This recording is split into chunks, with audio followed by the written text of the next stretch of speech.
हनुमान जी को विभीषण ने उपाय बताया कि अशोक वाटिका में वृक्ष के नीचे माता जानकी जी बैठी। हनुमान जी गए, करी सुई रूप गयो पुनि तहवा, जैसा रूप था मसक समान रूप कपि धरी, वैसा ही रूप बनाकर हनुमान जी गए। ध्यान से सुनना, जैसे ही वाटिका में गए तो हनुमान जी सीधे माता जानकी जी के पास नहीं गए, पहले बैठे। कहां? वृक्ष के ऊपर। जैसे ही वृक्ष के ऊपर हनुमान जी बैठे तो नीचे माता जानकी जी विराजमान, ऊपर हनुमान जी। तो किसी ने हनुमान जी से कहा कि आप भक्त हो, माता जानकी भक्ति है, भक्त को ऊपर रहना चाहिए कि भक्ति को? हनुमान जी बोले वैसे ऊपर तो भक्ति को रहना चाहिए, भक्त को नीचे ही रहना चाहिए, लेकिन भक्ति यदि मूल में बैठी हो तो भक्त से भूल नहीं हो सकती है। इसलिए माता जानकी जी मूल में है और हम पेड़ पर। अच्छा, हनुमान जी बैठे कैसे? तरु पल्लव महु रहा लुकाई, करय विचार करो का भाई। पत्तों के बीच में हनुमान जी छिपे बैठे हैं, माता जानकी जी नीचे बैठी हैं। अब हनुमान जी मन ही मन विचार कर रहे हैं। तो किसी ने कहा विचार बाद में करना, पहले ये बताओ छिपके क्यों बैठे, पत्तों में क्यों छुपे हो, छुपके क्यों बैठे हो? हनुमान जी मानो बढ़िया उदाहरण देना चाहते हो, भक्त को छिपना चाहिए, भगवान को छपना चाहिए। हाँ, हाँ, भक्त को छिपना चाहिए, भगवान को छपना चाहिए, पर वर्तमान में उल्टा है, भक्त छप रहे, भगवान छिप रहे। बोलो सीताराम करना। हनुमान जी तो गए पेड़ पर, मां नीचे है, हनुमान जी ऊपर। और कितना अद्भुत दृश्य होगा कि माता जानकी नीचे बैठी, हनुमान जी ऊपर बैठे। किसी ने कहा कि तुम तो पुत्र हो और ये मां नीचे बैठी। हनुमान जी ने कहा मां मूल यानी जड़ पर बैठी है, और जब जड़ पर भक्ति बैठती है तो तनय के ऊपर फूल भक्ति के और भगवान के फलते फूलते। हनुमान जी, एक बात और, हनुमान जी ऊपर क्यों बैठे? एक कारण और है। हनुमान जी ने कहा कि हम आज कथा वक्ता बन के आए। क्या बन के आए? कथा वक्ता। और कथा वक्ता का सिद्धांत है, वक्ता ऊपर बैठता, श्रोता नीचे बैठता। ये सिद्धांत है, क्योंकि देने वाला तो ऊपर होता, लेने वाला नीचे होता। भरी हुई पानी की बोतल से खाली बोतल में पानी भरना है तो भरी हुई बोतल को ऊपर रखना पड़ता, खाली बोतल को नीचे रखना पड़ता। वैसे ही ज्ञान से भरा हुआ होता है गुरु, गुरु ऊपर भरा हुआ बैठता और शिष्य हृदय का खाली करके नीचे बैठ करके ज्ञान को अर्जन करता है। तो किसी ने कहा कि आप यहां कौन सी कथा सुनाओगे? हनुमान जी बोले लंका में कौन सी कथा सुनाएंगे, लंका कथा थोड़ी सुनाएंगे, राम कथा सुनाएंगे, रावण कथा नहीं सुनाएंगे। तो किसी ने कहा श्रोता कौन है? हनुमान जी बोले मां जानकी जैसा श्रोता मिले तो कौन श्रोता की आवश्यकता। हनुमान जी भक्तों के बीच में बैठे, लेकिन बैठे कर क्या रहे ये सीखना। ये विचार करते ही करते, देखते ही देखते रावण आया। तहीं अवसर रावण तहु आवा, तहीं अवसर रावण तह आवा, संग नार बहु किए बनावा। उसी समय रावण आया बहुत स्त्रियों को लेकर हनुमान जी के पास। हनुमान जी ऊपर है, माता जानकी जी नीचे। रावण माता जानकी जी को त्रास देने लगा, कहने लगा ये बहुविधि खल सीते समझावा, हमारी तरफ देखो। माता जानकी जी पर्दा करके कहती हैं देखना ही होगा तो राम जी की तरफ देखेंगे, तेरी तरफ क्या देखेंगे। ये हमारे भारत का आदर्श है, हमारे भारत का आदर्श और भारत की माताओं का आदर्श देखना। माता सीता लंका में भी रावण की कैद में रावण को मुंह तोड़ जवाब देती है कि देखना भी होगा तो मैं अपने पति को देखूंगी, तुझे क्या देखूंगी। और मेरे पागलो, बुरा ना मानना, स्त्री जब प्रेम में आती है तो अपने पति से सोने का मृग मंगाती है, लेकिन जिससे प्रेम नहीं होती उसकी लंका को भी ठुकरा देती है। ये माताओं का आदर्श है, ये भारत का आदर्श है। मां जानकी जी की तरफ रावण देखकर कहता हमारी तरफ देखो, बहुविधि खल सीते समझावा, साम दान भव भेद दिखावा। हम तुम्हें रानी बनाएंगे, हम तुम्हें यहाँ की महारानी बनाएंगे, तुम पूजी जाओगी, हमारी तरफ देखो। माता जानकी जी ने क्षमा करो, हम नहीं देखेंगे। अंत में रावण कहता सुनो, मंदोदरी से भी ऊपर तुम्हारा उच्च पद होगा। मां जानकी जी कहती रावण याद रख, तू कितना भी बड़े पद का लालच दे दे, मैं लालच में ना आने लगा। ये प्राण, ये जीवन अब सदा सदा के लिए राम जी के हैं। और तुम सुन कान खोलकर, रावण तू ये विचार मत करना कि मैं तुम्हारी कैद में हूं, तुम्हारे बंधन में हूं। वो तो तुम छल करके मुझे ले आया, मैं आज भी तन से जरूर इधर हूं, पर मन से तो राम जी के चरणों में ही बैठी। तूने तन का हरण किया, मन का हरण नहीं किया, मन का हरण नहीं किया तो मेरा हरण नहीं हुआ। रावण आगे बढ़ा, और जैसे ही आगे बढ़ा तो माता जानकी जी ने एक तिनका उठाया, तृण धरी ओट कहा तो वह देही, एक तिनका लेकर रावण के सामने रख दिया। रावण खबरदार, इस तिनके की तरफ देख ले, एक कदम भी इस तरफ बढ़ा तो फिर अस्त्र जानता है। जब तू एक बार हमें पहली बार में अयोध्या में मिला था तब हमने तिनके को क्या किया था, रावण तुरंत पीछे हट गया। इस कथा के पीछे आशय क्या है कि एक तिनका से रावण डर क्यों गया, जरा सुनो। आहा, हमने ये कथा पढ़ी है, गीता प्रेस गोरखपुर की एक पुस्तक है कल्याण, उसमें पढ़ी। जब राम जी का विवाह हुआ तो बहुत दिनों तक सीता जी ने भोजन नहीं किया। तो एक दिन दशरथ जी ने पूछा, क्या बात है, तुमने भोजन क्यों नहीं किया? मां जानकी जी बोली, पिताजी हमारा नियम है, जब तक हम किसी ब्राह्मण को अपने हाथ से भोजन बनाकर करवा नहीं देंगे, जिसने कभी किसी के घर पे निमंत्रण ना पाया, ऐसे ब्राह्मण, तब तक हम भोजन नहीं पाएंगे। ये प्रण हमने बाल्यकाल में लिया था।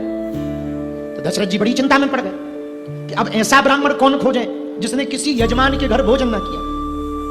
तो सभा बैठी, सभा में प्रस्ताव ये आया कि एकमात्र ऐसा ब्राह्मण दशानन रावण है जो कभी किसी के यहां पर भोजन करने नहीं गए। तो रावण की बात सुनकर महाराज दशरथ ने निमंत्रण बनाया और अपनी बात लिखी कि हमारे पुत्र का विवाह जनक नंदिनी सीता के साथ हुआ है, उनका ऐसा ऐसा प्रण है, यदि आप हमारे आतिथ्य को स्वीकार करें और भोजन पाने आए तो हमारी बहू का प्रण पूरा हो जाएगा। और रावण ने जैसे ही पत्र पढ़ा और पत्र पढ़ करके रावण को याद आ गया, ये जनक नंदिनी तो वही है जिनके विवाह में हमारे भगवान, हमारे गुरुदेव शंकर का धनुष टूटा था, ये कोई साधारण नहीं है, जाना चाहिए। हाँ कह दिया।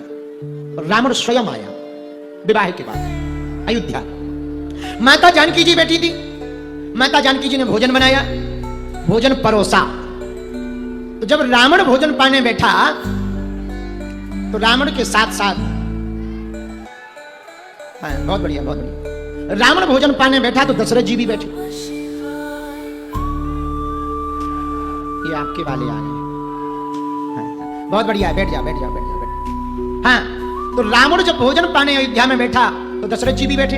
अब हुआ क्या जरा सुनो। खीर परोसी माता जानकी जी ने रावण, तो एक हवा में तिनका उड़ करके खीर में गिर गया। दशरथ जी ने देख लिया, रावण ने देख लिया, माता जानकी जी ने देख लिया, पर यदि उंगली लगाकर यह बर्तन से निकालते हैं बड़ा बुरा लगेगा, बीच में ब्राह्मण देवता को भोजन पाते समय अवरोध होगा। तो माता जानकी जी ने बर्तन से तिनका नहीं निकाला, एक भर नजर तिनके की तरफ देख दिया, देखते ही देखते वो तिनका भस्म हो गया। देखते ही देखते वो तिनका भस्म हो। ये राज दशरथ जी ने देख लिया और रावण ने देख लिया, और किसी ने नहीं देखा। तो जब भोजन हो गए, रावण चला गया, तब दशरथ जी ने वचन लिया, बेटी जैसे तिनका को तूने भर नजर देखा था, वैसे आज के बाद किसी को भर नजर मत देखना, वरना उसके प्राण चले जाएंगे। ये बात रावण जानता था और सीता जी जानती थी। इसलिए जब रावण माता जानकी जी के पास जैसे ही हाथ लगाने के लिए बढ़ा तो माता जानकी जी ने एक तिनका लिया और रख दिया, खबरदार भूल ना जाना, हम वही हैं जो भर नजर से तिनका को भस्म कर सकते हैं। रावण यदि तुम्हें देख दिया तो लंका धरी रह जाएगी, राख बन जाओगे। रावण की तरफ देखकर माता जानकी जी कहती है, रावण खबरदार, हाँ, हमको अपना बंदी मत मानना, हमको बंधन में मत मानना कि हम बंधन में, हमको अपना बंधन में मान करके कोई भूल मत कर लेना। रावण ये जैसे हमने तिनका का हाल किया था वैसे ही तुम्हारा हाल करेंगे। रावण डर गया, सहम गया। अंत तो गत्वा माता जानकी जी ने रावण से कहा, सुना सठ सुने हरि आ नहीं मोही। सठ माने होता है मूर्ख। अब बताओ कोई रावण से मूर्ख कह सकता? रावण के मुंह पे भी मूर्ख कह रही माता जानकी जी। ये हमारे भारत की मातृ शक्ति का आदर्श है। लेकिन धन्य है माता जानकी। हम एक दिन तुलना कर रहे थे कि ट्रंप के मुंह पे कोई कुछ नहीं कह सकता, उस समय में रावण जैसा प्रतापी कोई नहीं था, पावरफुल कोई नहीं था। और रावण के मुंह पर माता जानकी जी, जब ये चौपाई हम पढ़ते हैं तो हमें बड़ी सोच लगती है कि बताओ कितनी अद्भुत शक्ति रही होगी माता जानकी जी के पास में, कितना अद्भुत पराक्रम रहा होगा। सठ सुने हरियाणा मोही, अधम निलज्ज लाज नहीं कोई। वृंदावन बिहारी लाल की जय हो। हाँ बैठ जाओ, बैठ जाओ, सब बढ़ जाए, बैठ जाओ। माता जानकी जी ने रावण से कहा, ए मूर्ख, तू हमें हरण करके लाया तो ये मत समझना तू बलवान है। रावण बोला, क्यों? जानकी माता बोली, हर के तो लाए हो चोरी करके, और तुमने चोरी भी छल के साथ की। और सुनो, तब की जब हमारे स्वामी जी नहीं थे। रावण बोला, यदि स्वामी जी होते तो माता जानकी जी बोली, ना तुम होते ना हम यहाँ होते। रावण बोले, हम कहाँ होते? माता जानकी जी बोली, ज्यादा खुजली हो तो बुला लो, पे बता दो।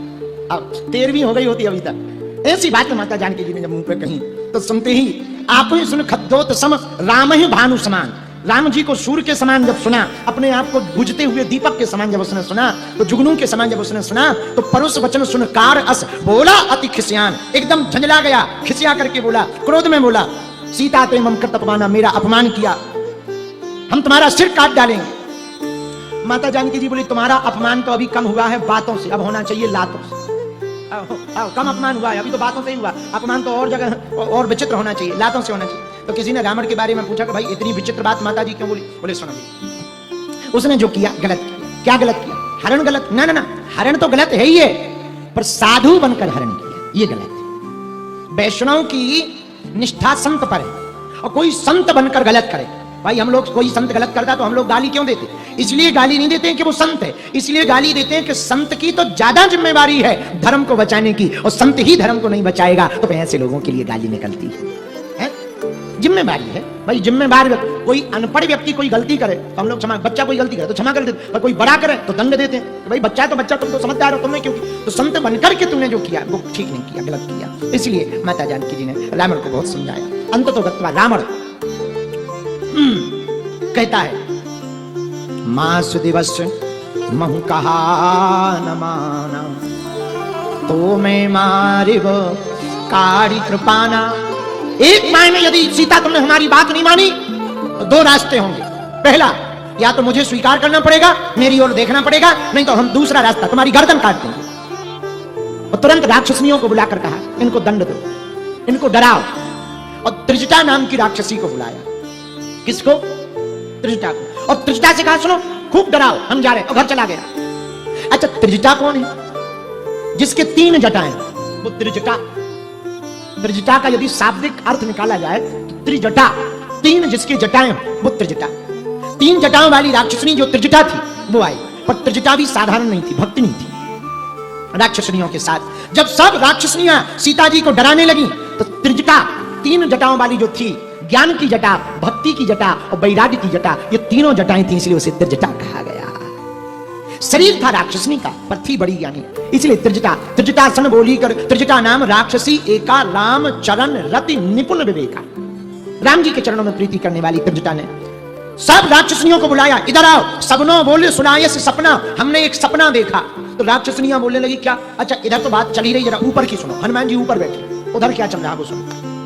जब रावण माता जानकी जी को मारने के लिए प्रेरित हुआ तो हनुमान जी को लगा कि हमें जाना चाहिए, उतरना चाहिए, मार ही देगा और माता जी चली जाएंगी तो फिर खबर देने से क्या फायदा। लेकिन बाद में सोचा कि आज तो हम हैं, तो ऐसा हो रहा, मान लो हम ना हो तो कौन बचाता?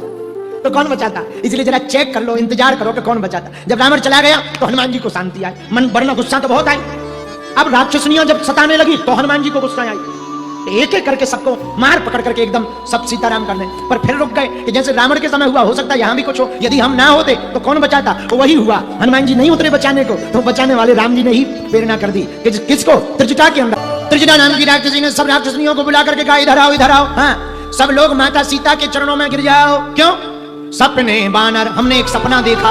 क्या सपना देखा? सपने बानर लंका जारी, हमने सपने में देखा कि एक बंदर ने लंका को जला दिया। और सुनो, सपना 12 बजे रात को नहीं, सुबह देखा। बोलो सीताराम।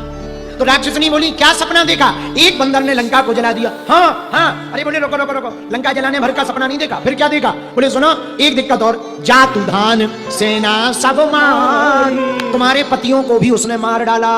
तो राक्षसनियां बोली रावण का क्या हुआ? वो देखा? बोले हाँ देखा। उसका क्या हुआ?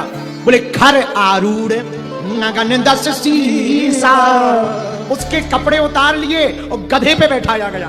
ये हमने सपने में देखा। और इतना ही नहीं, एक बात और सुनो। हाँ, यह सपना में कहाँ वो पुकारी, हुई यही सत्य कई दिन 4 दिन के अंदर ये सपना पक्का पूरा। अब हनुमान जी ऊपर सुन रहे थे। हनुमान जी बोले राम जी तो कहे थे कि पता लगाना, यहाँ तो पिक्चर का टाइमिंग ही बढ़ गया। ये तो कह रही है कि सपने बारह लंका जा रही, अभी लंका जलाना। हनुमान जी सोचे हो सकता हम दूसरे देश में आ गए तो हमारा मोबाइल आउट ऑफ रेंज के बाहर हो गया हो, तो त्रिजटा को फोन लग गया। हाँ, तो अब हनुमान जी चिंता में तो है। अब हनुमान जी सोचे ये कह रही सपने में बंदर ने लंका को जला दिया, अब हम लंका को जलाएं कैसे? सोना जलता ही नहीं है, सोने की लंका है, वो सोना जलता नहीं, और लंका को कैसे जलाएं? तब हनुमान जी ने सोचा हो सकता है ये सपना किसी और बंदर के लिए हो सकता, कोई दूसरा बंदर भी इसी टाइम पे एंट्री कर गया उसके लिए हो, या यहाँ कोई बंदर रहता हो, हमें नहीं हो सकता।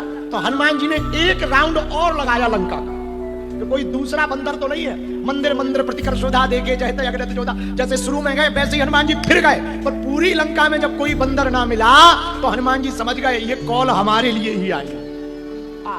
टेंशन ना लो, ये हमारे लिए ही आई। इधर त्रिजटा ने जहां इतना कहा, राक्षसनियां डर गईं, सब प्रणाम करके चली गईं। जब सब प्रणाम करके गईं, आगे की बात क्या हुई जरा सुनो। माता जानकी जी रो रही, त्रिजटा बैठी है और जानकी जी रो रही। क्यों? त्रिजटासन बोली कर जोरी, मातु विपत्ति संगन तेम। आंखों में आंसू है। त्रिजटा, मुझे कोई उपाय चाहिए। क्या? एक उपाय मुझे चाहिए। क्या उपाय चाहिए? मैं प्राण त्यागना चाहती, कहीं से लकड़ी और आग ले आ। हनुमान जी ऊपर बैठे, आंसू आ गए। क्यों मरना चाहिए? क्या करूंगा जिंदा, क्या करूंगी जिंदा रहेगी? रावण ने कहा कि एक माह में यदि बात नहीं मानेगी तो या तो वो मार देगा या हमें स्वीकार, अस्वीकार तो हम कर नहीं सकते, मर जाएंगे। पर एक बात बताएं त्रिजटा, मरना तो मैं चाहती हूं उसी दिन से जिस दिन से मेरा हरण हुआ, पर मैं मर नहीं पा रही। क्यों? मैं मरना चाहती विरह अग्नि में, विरह की अग्नि में। लेकिन जैसे ही विरह होता आंखें रो पड़ती, आंखों से आंसू आते। आग तो लगी है विरह की, लेकिन ये आंखों के आंसू वो आग को बुझा देती, मैं मर नहीं पाती। तो त्रिजटा ने कहा कारण क्या? अरे संगिनी मैं क्या बताऊं, कारण इतना ही है। आंखें कहती हैं मर जाओ, पर एक बार पहले और राम जी को देख। इस एक बार के चक्कर में प्राण नहीं त्याग पाए, जीवन तो बड़ा भार बनता है। एक काम कर, यदि बुरा ना मान तो तू चिता बना दे और कहीं से आग ले आ। और माता जानकी जी ऊपर की तरफ देख कर रोने, देखियत प्रगट गगन अंगारा, अबनि न आवत एकौ तारा। ऊपर आसमान की तरफ माता जानकी जी गगन में तारों को देख करके कहती, ये जितने तारे ऊपर टिमटिमा रहे, एक गिर जाए और मैं मर जाऊं, एक नीचे गिर जाए। राम जी को देखे बिना अब जी लगता नहीं, आंखें राम जी के दर्शन की प्यास। इतना भाव विभोर हनुमान जी ने देखा। देखी परम विरहाकुल सीता, विरह में आकुल सीता माता को देखा। राम जी दूत बनकर आए तो हनुमान जी ने सोचा क्या करें, कपि कर हृदय विचार। डायरेक्ट जाएंगे तो दिक्कत होगी। दीन मुद्रिका डार, तब उतरे नहीं नीचे, जो मुद्रिका ले आए थे मुद्री वो नीचे डाले। कपि कर हृदय विचार, दीन मुद्र, पहले विचार और फिर कार्य। कितना अच्छा संकेत है, पहले तुरंत विचार किया और तुरंत कार्य किया। कुछ लोग प्लानिंग ही बनाते रहते, करते कुछ नहीं, और कुछ लोग करते ही रहते हैं, विचारते ही। पर धन्य हनुमान जी, कपि कर हृदय विचार, लेकिन दीन मुद्रिका डार, तब तुरंत मुद्रिका डाले। जैसे ही मुद्रिका देखी माता जानकी जी ने, तब देखी मुद्रिका मनोहर राम नाम अंकित अति सुंदर। ऐसी मुद्रिका तो ये राम जी की, ये तो वही मुद्रिका है जो हमने केवट के समय उतार कर दी थी, हमारे पिताजी वाली। अरे ये हमारी प्रभु की मुद्रिका यहां क्या कर रही? राम जी आ गए क्या? अरे कहीं राम जी किसी ने निकाल तो नहीं? जीत को सका अजय रघुराई, राम जी को कौन जीत सकता? वो तो अजय है, मार कोई सकता नहीं। अच्छा, माया से अस रच नहीं जाई, माया से ऐसी बनाई नहीं जा सकती, दूसरी भी नहीं हो सकती, तो कौन है? इतना कहते ही सीता मन विचार कर नाना विचार ही रही थी, उसी समय हनुमान जी ने पेड़ के ऊपर बैठे बैठे राम कथा प्रारंभ कर दी। और दुनिया के पहले वक्ता कथा व्यास हनुमान जी हैं, जिन्होंने लंका में भी राम नाम के डंका की कथा सुनाई। अंतरराष्ट्रीय कथा व्यास हनुमान जी, उन्होंने ऊपर बैठे बैठे रामचंद्र गुण वर्णने लगा, राम जी की कथा शुरू की। और जहां राम कथा सुनाई तो सुनते ही सीता कर दुख भागा। कथा का मतलब ही क्या? कथा सुनकर वृथा मिटे तो समझना कथा है, वरना वृथा है। सीताराम। जैसे ही कथा सुनी माता जानकी जी ने तो नीचे से ही माता जानकी जी बोली, वाह वाह वाह वाह, कथा इतनी सुंदर है। पर कथा तो सुनाई दिख रही, पर कथा वक्ता नहीं दिख रहा। तो हनुमान जी ऊपर से ही बोले, माँ कथा ही सुंदर है, कहने वाला तो बंदर है। केवल कथा सुंदर है, कहने वाला तो बंदर है। माता जानकी जी बोली, भले ही बंदर है पर दिख तो जाए। और हमने जो पहले कहा था, पहले दिन कहा था, आज फिर दोहराने का मन कर रहा। मेरे पागलो, बंदर भी सुंदर हो सकता बस राम कथा करता हो, और सुंदर भी बंदर हो सकता काम रावण वाला करता हो। तो बंदर भी सुंदर हो सकता, और हुए हनुमान जी सुंदर। कंचन वरण विराज सुरेशा कानन कुंडल कुंचित केसा, हाथ वज्र ध्वजा विराजे कांधे मूज। तो कंचन मतलब सोने जैसा रंग, तो हनुमान जी सुंदर कैसे हुए? बोले बंदर हैं पर राम कथा कहने के कारण, राम काज करने के कारण सुंदर हो गए। अरे हनुमान जी सुंदर ना होते तो क्या सुंदर कांड होता? सुंदर कांड थोड़ी होता। तो हनुमान जी सुंदर।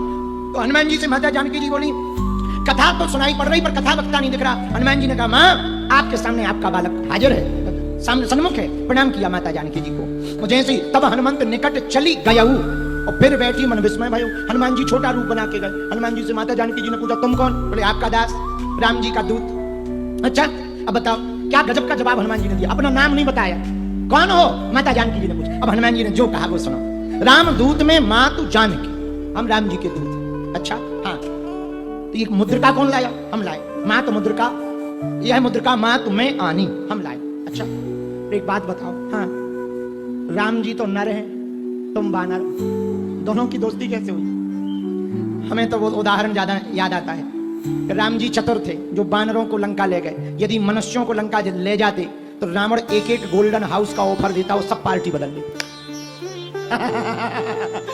मनुष्य तो चतर नहीं है, सब पार्टी बदल लेते एक एक मकान के 1 BHK 2 BHK के चक्कर में। एक एक बिला। और कोई ज्यादा पावरफुल होता, ताकतवर, उसको रावण कह देता तुम्हें सीधा बंगलो देंगे। आप तो इसलिए राम जी चतुर में बानरों को ले गए। तो राम जी से माता जानकी जी ने हनुमान जी से ही पूछा, नर बानर हूं संग कहूं कैसे?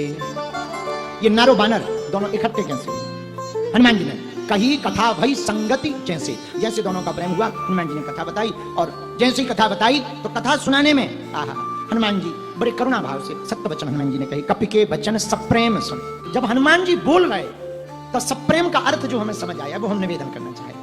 सप्रेम कैसा बोले हनुमान जी? जब माता जानकी जी को ये कथा बताने लगे कि नर बानर एक कैसे हुए, तब हनुमान जी नहीं बोल रहे थे, काया हनुमान जी की थी, बोलने वाले राम जी थे। इसलिए राम जी की बातों पर माता जानकी जी को भरोसा। हनुमान जी के अंदर राम जी बोल रहे थे, इसलिए माता जानकी जी को भरोसा। कपि के वचन सप्रेम सुन उपजा मन विश्वास, विश्वास जाग गया, क्योंकि अंदर हनुमान